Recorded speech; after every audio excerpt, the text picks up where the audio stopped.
નમસ્કાર મિત્રો, આજે ગોંડલ મુકામે જે કાંઈ પાટીદાર લોકો અને જે જયરાજસિંહ જાડેજા છે એની વિશે જે કાંઈ વિવાદ ચાલી રહ્યો છે, વિવાદને અનુસંધાને મોટી રેલીનું આયોજન થયું હતું. એમાં લોકો કંઈક ને કંઈક વિખવાદમાં એની કંઈક જે પાટીદાર સમાજ છે એના આગેવાનોના બેનરો અને એની રેલી રોકવાનો પ્રયત્ન કર્યો અને ત્યાં બગડાટી બોલી ટૂંકમાં ન જવા દેવા આવા ગોંડલની ધરતી ઉપર કરી હતી.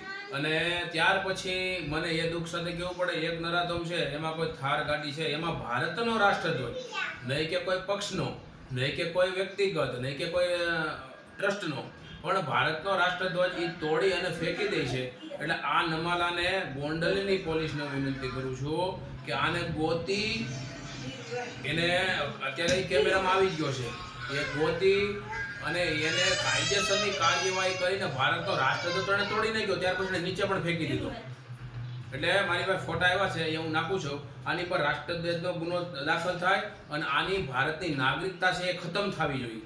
આવા નમાલાઓને એ ભાન નથી કે આપણે પ્રદર્શન કરવું જોઈએ. ભારતના બંધારણે તમને હક અને અધિકાર આપ્યો છે, એનો મતલબ એવો નથી કે ભારતનો રાષ્ટ્રધ્વજ તમે તોડીને ફેંકી દો.